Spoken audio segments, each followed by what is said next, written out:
Right, in that case, good evening, everybody. Welcome to a talk on the UK redevelopment of the modular joint. It is both an online and hybrid meeting, so try and get to talk to everybody. So I like to read books personally, so I do like to have a contents page at the start of all of my presentations, so you can see what we're going to cover. We're going to go through the use case of modular, what went wrong with it, the early phase, how to choose a product, planning a trial, and the two parts of the installation we've done so far. So if anything doesn't interest you, feel free to fall asleep and wake up when something a bit more interesting comes along. So first of all, we need to understand the modular use case itself. So when you're talking about developments in modular S&C, you need to understand what exactly its purpose was and what exactly it is. Modular S&C is where you take a conventional long concrete layout and you split it up into panels. And those shortened panels allow you to deliver the S&C in a slightly different way. Rather than building panels up in a location close to where you're doing your renewal, you can transport them on tilting wagons. Now, modular S&C is not new to Network Rail. It's been in use, I think, since around 2006. So that's nearing on 20 years, well over a decade. So why we actually need to use modular S&C. So it should reduce the actual time you need for your installation. It should reduce cost in terms of access, and it should reduce access requirements.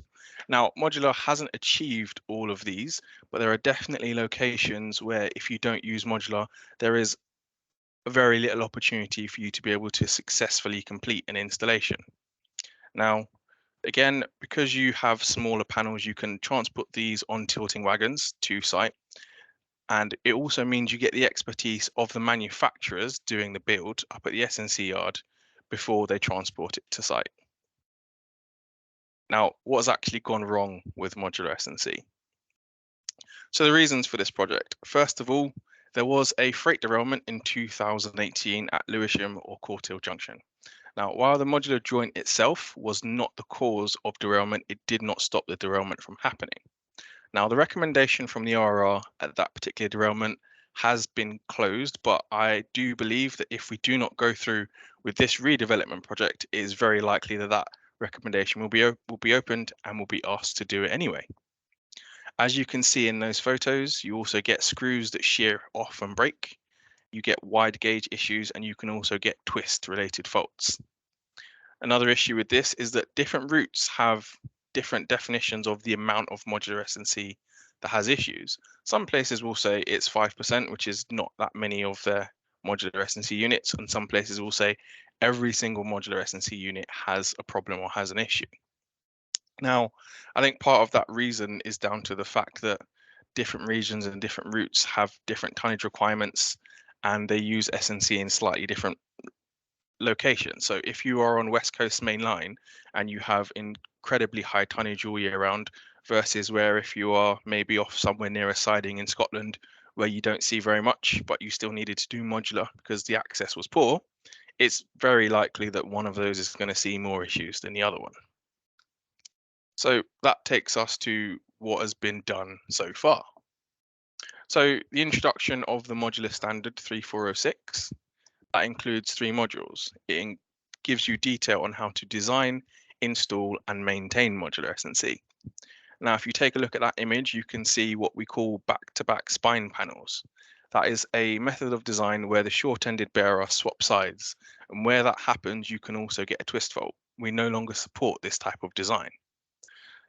Some other things we have done is we have been a little bit stricter on the order in which you tighten up your modular screws. And we've also been a lot stricter on the tools that you can use. If you use tools like a bant, which is a high torque, quick equipment, piece of equipment, you can over torque your screws and you can end up breaking them in shear because of the stresses that go through it long before your installation is even finished. So this brings us to the early phase of the modular redevelopment project. This was going on for a lot long before I started on this project. First of all, there was a lot of testing that happened at Southampton University, where we took the UK or the Network Rail specific modular joint and we compared it to 2 others in the market. And what that showed is that Network Rail has a slightly different philosophy to others in the market. Network Rail have tried to turn our modular SNC into one long concrete bearer, or simulate it at least, whereas some of the products on the market, they allow a little bit more flexibility and a little bit more movement. Now, from what we've seen when we went to market and we went to market, the ones that were available all had this sort of resilience inside of it. So after talking to our experts, users, maintenance, and seeing what was available, we've decided to try two different solutions. The first is to purchase a new resilient joint, which we would use for all S&C installations going forward. And the second is to develop a rigid one, which we could use retrospectively and put in at problem sites which currently exist in the network. So taking that a little bit of a step further, while we definitely do need to purchase a new joint and we need to use something different with all S&C going forward, the purchasing of something that we can use retrospectively was a little bit more difficult. Can you imagine if you're a manufacturer and your constraints to designing a project are it has to exist inside of already degraded track, it has to exist inside of very constrained 4 holes. Those holes might already have damage, the alignment of the track might already be poor, and you have to now put your new product inside of this degraded track. So I think that's those are very difficult requirements to design to. When we went to market, manufacturers were not keen to deliver to that specification. So what we've decided to do is the best option was to go forward with a new design option. And for maintenance, we're going to look at some other options. So we're going to look at how we can better replace the damaged screw and whether or not we can do replacements of the dowel specifically without coring them out. And we're also going to look at methods to reduce voids and reduce issues from settlement in problem sites. So that takes us to how we actually choose a product. So there were several joints available on the market when we went to market, and there are several that are used worldwide. So we released a specification to market and we had people respond. From the 3 responses that we did get, we chose the only joint that confirmed it could be used on turnouts, crossovers, diamonds, and any of the other different layout types we have existing in the UK. Other reasons we chose this joint was that it was designed specifically to deal with differential settlement. So if you take a look at that image, you can see 2 different wave patterns. The top wave pattern is what you would get with a standard joint, where the rail goes over one side, those waves are shallower, and as you go further away from that, those wavelengths increase. And that explains how you get differential settlement. If you get trains going over one side consistently, that side will settle a lot more and a lot quicker than the other side. What this joint does, because it's designed with settlement specifically in mind, is it attempts to spread that wave pattern across the entirety of all of your bearer sections. And what that means is you're a lot more likely to get settlement at a similar rate, which means you're not going to have to deal with damage in the same way you do, and you're going to have an opportunity to go and maintain track before you actually start to get damage of your joint. In addition to that, the screws and bolts are specifically designed for the load case. They have been through a Yonkers vibration test, and if you compare them to the screws and bolts that we use at Network Rail for our modular joint, the screws we have are designed specifically for use in base plate chairs. So they could perform much better when you include the lateral loading that you can get on a modular. So that then brings us to the SWT15, which is Voestalpine's modular joint. So some more reasons why we chose this. It is used in 8 different countries worldwide, and it is used on 13 different railway authorities. This is not a product that's been developed in the last couple of years and it's just starting to go through its testing. This product has been in use since 1994, so it's as old as I am. It covers all S&C designs and it has had 40,000 units installed as of 2019. So they have a lot of experience when dealing with modular S&C. They've done a lot of design work, and this product is tried, true, and tested in a lot of different countries, including China, America, Spain, and Denmark. So some very, very different railways to ours and some very similar railways to ours. So all of that combined gives us a lot of confidence that this modular joint is going to perform positively here at Network Rail. Then we have to discuss planning a trial. When you're planning a trial, it is all about understanding the risk. First of all, you need to understand that the joint itself does move. So that does mean you can have a risk of a dynamic twist fault. But the joint itself is still a very sturdy piece of metal, which is encased inside of rubber. And all of the equipment is not it's not a piece of string. It's not going to instantly move as trains go over it. So the risk of a dynamic twist fault under this is quite low. You've also got to consider that Network Rail is not going to own the IP for this product. It's still going to be owned by voestalpine. So how exactly are we going to purchase this? Are there potential issues with other S&C manufacturers getting access? Well, this wouldn't be the first time that Network Rail doesn't own the IP for a product that goes into one of our S&C arrangements. It would require that our S&C manufacturers, when we order it, we would specify this new joint, and they would need to purchase the components that they can't find on the market elsewhere from voestalpine, which is standard. The tamping requirement is higher. While at Network Rail, we already have guidance saying that you should use tandem tamping or a tamper with a third lifting arm to tamp through S&C, an S&C tamper. You can also have a plain line tamper where you lift and jack up the other rail. Again, these are methods that you can use, but they're not suggested now, and it's the same with this new joint. You should be using tandems. A stone blower is a relatively UK specific piece of equipment, but it is also a piece of equipment that you can use with this joint. Now you need to decide whether or not it's harder to install. Now, it doesn't have the exact same footprint as the existing modular joint. You do need to be a little bit more specific when you are lining and leveling, because if you don't get your level right and you don't get your gauge right, the top plate of the joint itself is not going to drop on.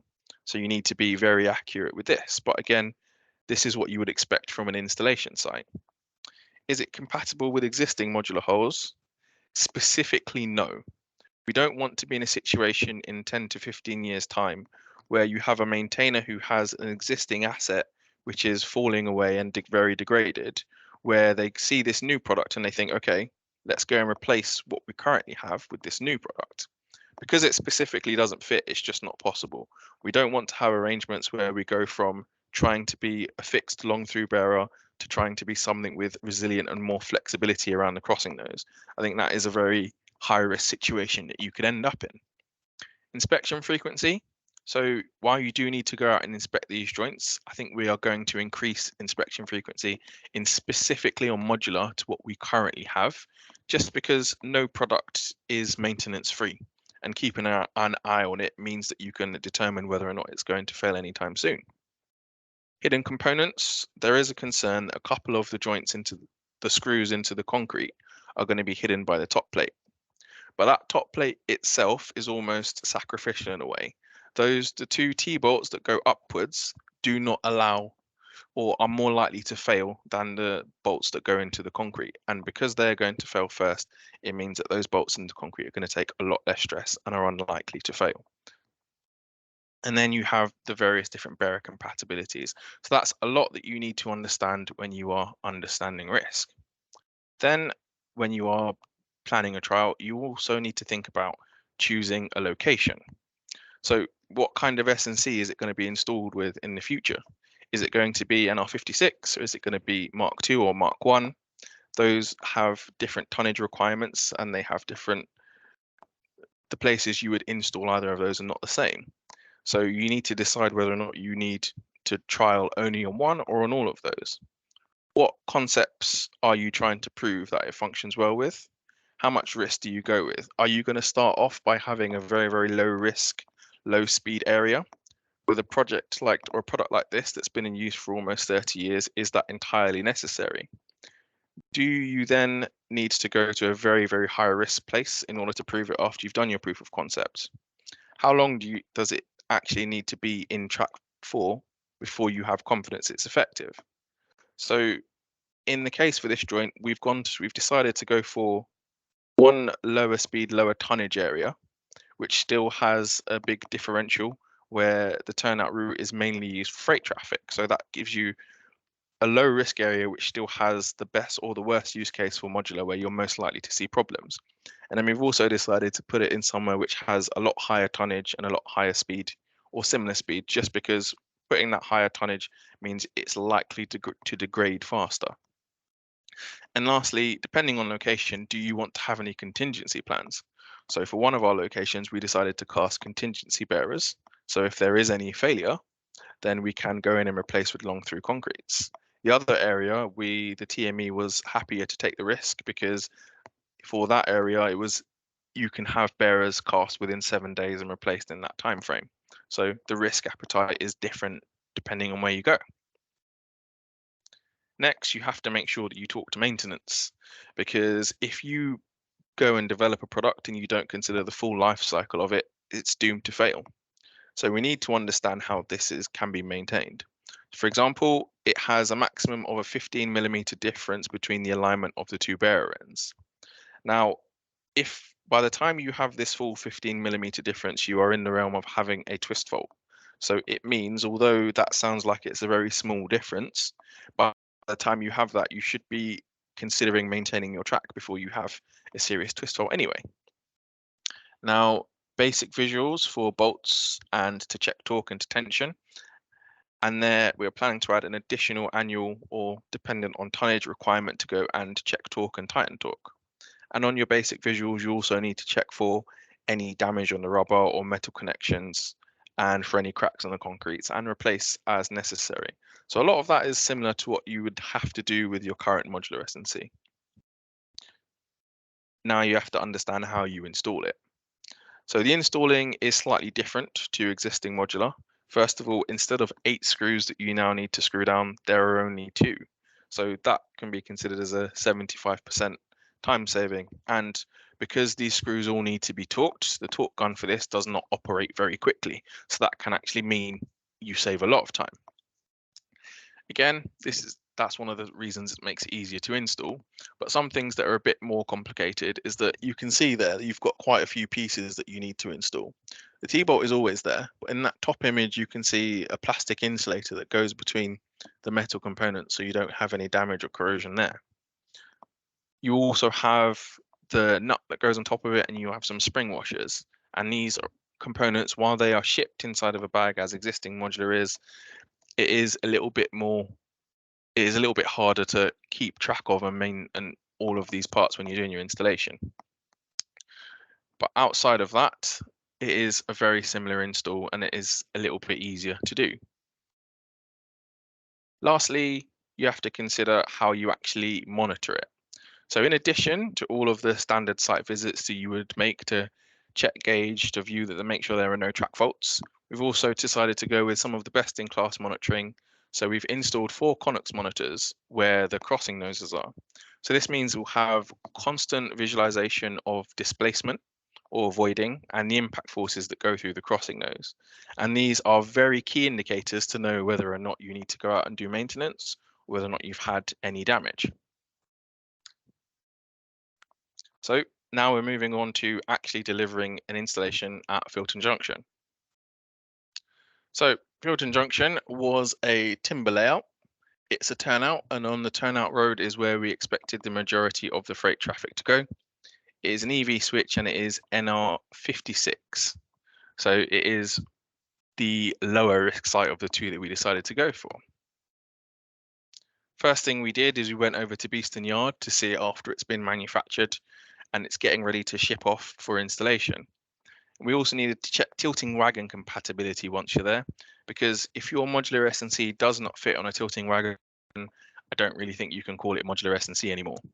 But we color coded it to make sure that it was nice and easy to install, but going forward, that's not something we're going to need. We're going to make sure that those mounting plates make sure that it can only be installed in one direction. So after we leave Beeston, you get to Fulton Junction for the start of the renewal.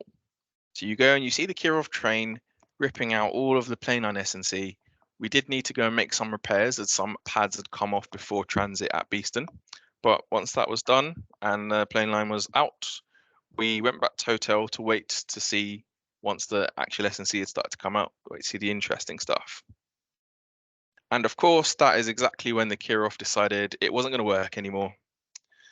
It was a terminal failure, so there was no more work that could be done with that Kirov. And unfortunately, the other two Kirovs we have in the country were busy working at another location. So that was the end of modular S&C at Fulton Junction for the time being. There was not another way to get those panels in. They are currently sat on the platform at Fulton Junction, waiting until we can get back there in June of this year. And some inspections are planned in the next couple of weeks and months to make sure that everything is still in good condition and we don't need to go and do any part replacements. So it's still going to happen, but just not on the timescales that I wanted. So then it's all about delivering Reading West. This was the higher risk installation of the two. It's a crossover that has a lot more tonnage on it. But at the same time, this low, because of the history that this product has, it wasn't so high of a risk that we felt the need to delay or cancel the installation at Reading West. As you can see, this is an NR60 Mark II. So the future technology in terms of S&C, it's 15-mile-an-hour turnout, a C-switch, and 60 on the through roads. Same procedure as before. First thing we do is we make our way over to Beeston to see if these bearers fit on a tilting wagon. These were slightly longer because it is a crossover and not a turnout. But as you can see in that bottom picture, there were no issues with clearance. It does mean that when you're using this type of modular, you are going to need to have slightly shorter bearers or going forward so everything does fit on the tilts. But other than that, there were no issues with compatibility. So again, the exact same situation. You start to rip out all of the old S&C and all of the old plain line, and you get a few panels lifted in. And of course, at this point, I am watching the Kirov with a hawk eye, praying that everything goes well. But it did. I had no complaints. And as you can see, the modular is sat down. The new modular is sat down next to the old timbers. So the second day is where everything starts to actually get interesting. So once the second panel is lifted in and they've clamped up all of the rail, that's when you can see them attempt to start to try and screw down the modulars or the new joints. And you can see from that top picture that if you don't have your level right and you don't have your track gauged, it's not going to go down. It won't fall flat. And until it does, you can't torque them up and you can't screw them up. One other positive about this joint is that you cannot try to put the joint on and then lift one of your lower bearers by torquing up. It doesn't work. It will sort of seize and it will wait there until you've lifted it correctly and packed underneath. And that's a good thing because it means you won't put additional stresses, tensions through your screws, damaging them at your installation, which is the start of the life of your S&C. So that is one positive from this. And you can see once you've actually gauged, it does look quite nice in that bottom photo. I was quite happy with that. Now, some people are worried about how effective and whether or not you could tamp with this joint. The answer is yes, you can. There were no issues with this. It was torqued up before the S&C tamper went through. It was tandem tamped this time as well. And after the tamp had gone through, I did go and check torques and they were all still torqued up. So there was no loosening of the torque after tamping. There were no issues. The joints did not suddenly break or combust because of the 15mm difference that's required.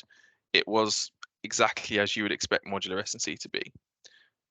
Now, an almost final look of this layout. This is probably my mistake. I did not plan to be there after they'd done all of the welding up of the rail.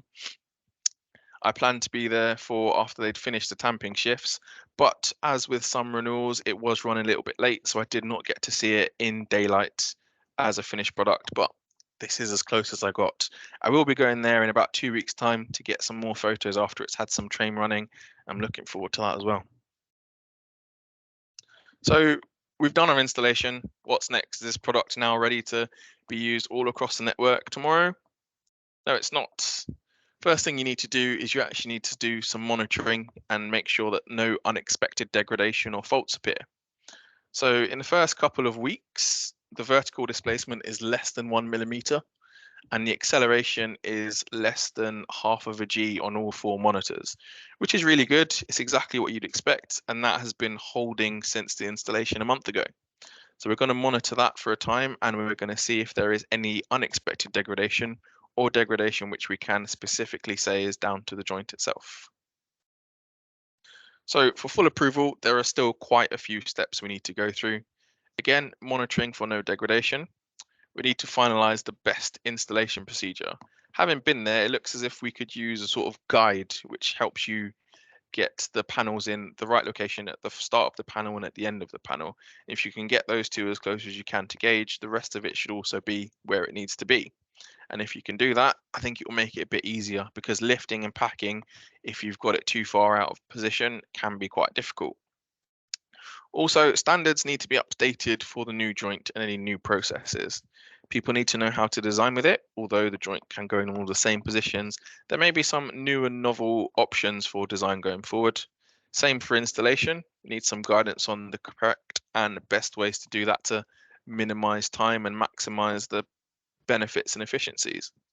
We've had a lesson learned, so we've started to capture some of the best ways to install with this. And there are a couple of pieces of equipment I think we're going to look at trying to have that hopefully some manufacturers have some options for. And we also need to determine what the inspection regime is going to be for this modular S&C. I think this is going to change for all modular S&C, so we can try and get a better handle on any of the faults that are appearing with broken and damaged screws. And once all of that is done in 6 to 12 months, depending on how well it goes, this can be considered for full approval, and hopefully Roots can start looking to design their next installs with this particular joint. So last but not least, I have to thank all of the teams that worked together to make this happen. The engineering team, the Network Rail, the TA, the Western and Wales region.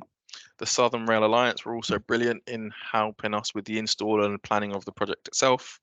Voestalpine Turnout Technology, who are the owners of the joint and built those S&C layouts.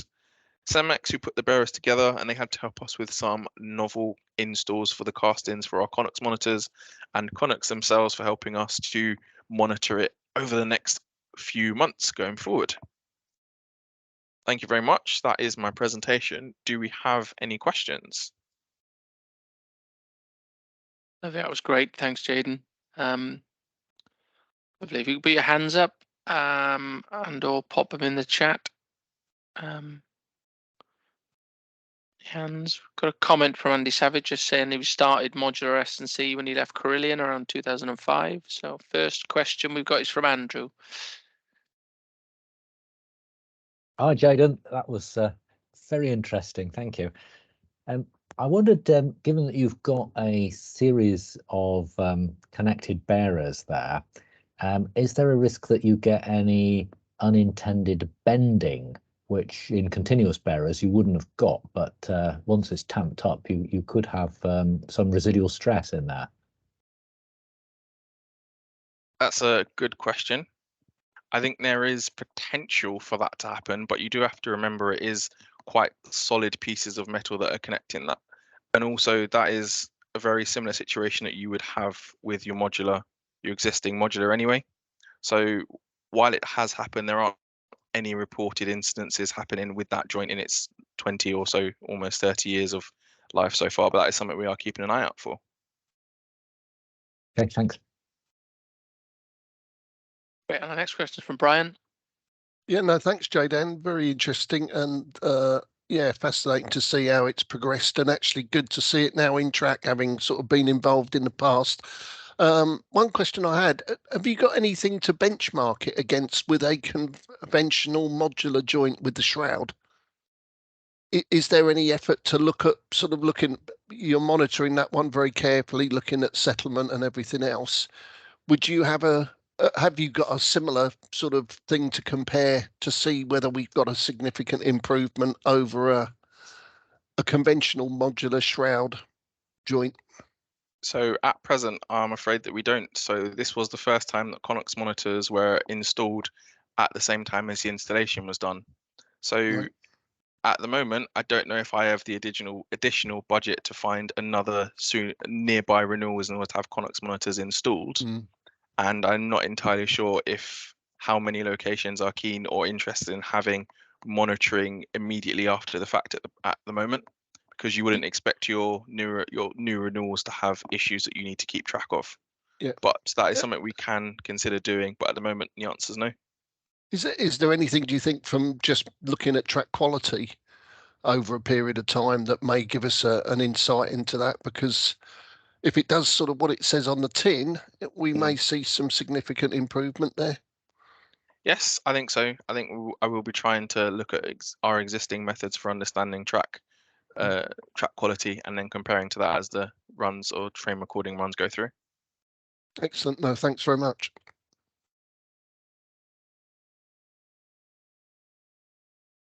Brilliant. Thanks, Brian. Anybody got any more questions? Peter Halliwell.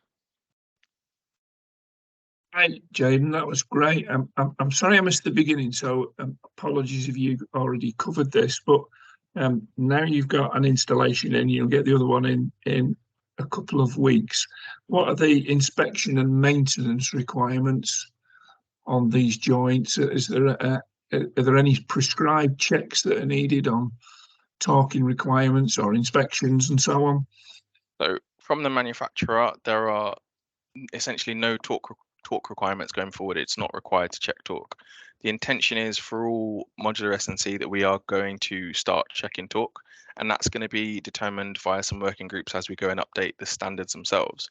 In terms of visual inspections, the addition it would be to just check for cracks, rub, or any damage to the metal connections. But if you were to compare that to existing BVIs where you'd be looking for the rust staining or the damage on the screws, you can say that those inspections should be quite similar. Thank you.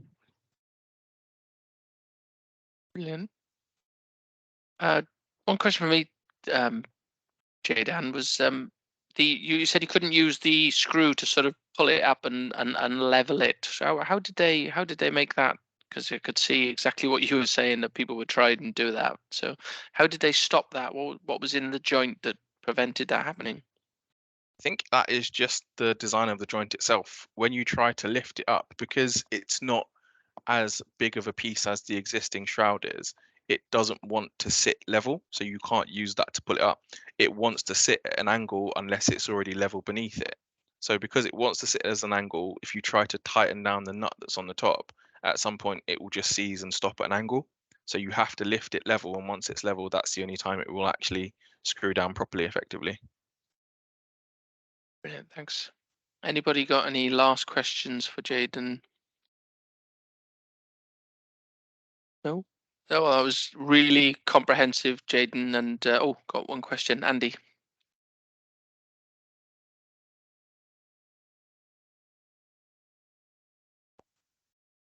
Andy Savage, who might be on mute. Yeah, sorry, try again. No worries. There we go. We can hear you now. Just to say thank you. As I say, we were in at the beginning of it with Carillion 20 odd years ago, and it's great to see the new developments, and the logic of what you're doing sounds pretty impressive. So thank you very much for the presentation. Thank you very much, Andy. Thanks, Andy. Yeah, just to reflect that across everybody, and your presentation was great with your 8 points to take us through. Very comprehensive, taking us through every last bit, right back to the reasons why we did it in the first place. So yeah, really like to say a big thank you for a great presentation. And if we could all thank Jaydan in the usual manner, that'd be really nice. Thank you. Thank you. Brilliant. Okay, that brings the meeting to a close. Yeah,